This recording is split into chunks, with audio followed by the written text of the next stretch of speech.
महाराष्ट्र में आरक्षण को लेकर राजनीतिक माहौल गर्माता जा रहा है। सरकार ने हाल ही में मराठा समाज को ओबीसी यानी अन्य पिछड़ा वर्ग में शामिल करने का फैसला लिया है। सरकार के इस फैसले के बाद अब बंजारा समुदाय भी आरक्षण की मांग उठा रहा है। अनुसूचित जनजाति में आरक्षण देने की मांग को लेकर ये समुदाय बीड़ में सड़कों पर प्रदर्शन कर रहा है। अगर देखा जाए तो महाराष्ट्र सरकार अब बैकफुट पर है। महाराष्ट्र में कई ऐसी छोटी जातियां हैं जो कि आरक्षण के लिए आवाज बुलंद कर सकती हैं। ऐसे में सरकार के फैसले से ओबीसी और SC/ST समुदायों में चिंता बढ़ गई है कि उनका आरक्षण घट सकता है। इस कड़ी में आरक्षण के मुद्दे ने महाराष्ट्र की सियासत में काफी हलचल मचा दी है।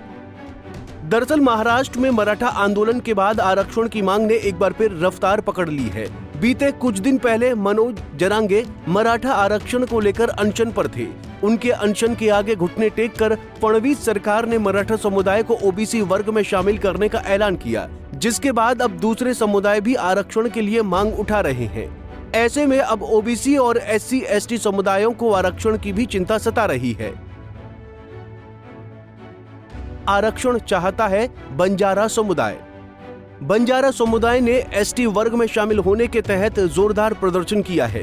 बीड़ में बंजारा समाज ने जिला कलेक्टर कार्यालय के सामने एक बड़ा मार्च निकाला, जिसमें भारी संख्या में लोग शामिल हुए।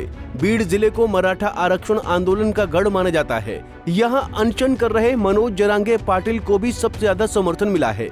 बीड़ में ओबीसी और मराठा समुदाय के बीच आरक्षण को लेकर विरोध की खबरें रही हैं, लेकिन इस बार बंजारा समुदाय के मुद्दे पर सभी राजनीतिक दल और नेता एक साथ खड़े नजर आ रहे हैं। बीड़ से सांसद बजरंग सोनवणे ने बंजारा समाज की मांग का खुलकर समर्थन किया है। साथ ही धनंजय मुंडे, सुरेश दास, विजय सिंह पंडित समेत जिले के 6 विधायक भी बंजारा समुदाय के ST आरक्षण के पक्ष में खड़े हुए हैं।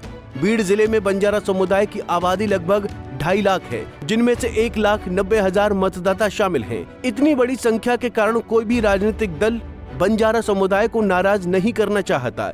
दूसरी ओर इस पर ओबीसी नेताओं का कहना है कि अगर मराठा समुदाय को आरक्षण दिया गया तो पहले से आरक्षण का लाभ उठा रहे 374 जातियों को नुकसान होगा। मराठा आरक्षण को सरकार की हरी झंडी मिलने के बाद कई ओबीसी, आदिवासी और बंजारा समूहों ने इस अधिसूचना को वापस लेने की मांग की है।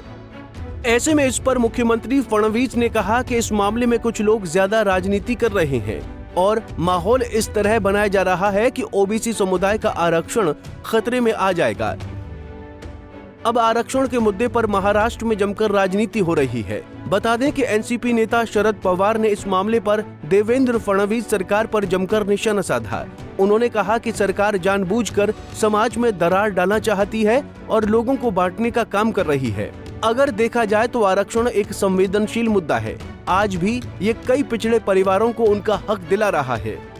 बहरहाल अगर देखा जाए तो सीएम फडणवीस को हमेशा ओबीसी समुदाय का मजबूत समर्थक माना गया है। उन्होंने भाजपा की चुनावी राजनीति में ओबीसी कार्ड का खूब इस्तेमाल किया, जो उनकी सबसे बड़ी ताकत भी बनी। लेकिन अब जब वही ओबीसी लोग मराठा आरक्षण के खिलाफ आवाज उठा रहे हैं और सड़कों पर आ गए हैं, तो भाजपा की रणनीति और वोट बैंक को बड़ा झटका लग रहा है। नागपुर में 10 अक्टूबर को होने वाली बड़ी रैली इस नाराजगी का साफ सबूत है। ऐसे में साफ दिखता है कि ओबीसी समुदाय में असंतोष बढ़ रहा है।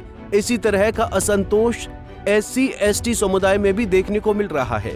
ऐसे में अब आगे फडणवीस सरकार इस समस्या से कैसे निपटेगी, ये देखना अब बेहद दिलचस्प होगा। Bureau report, Punjab Kesari TV.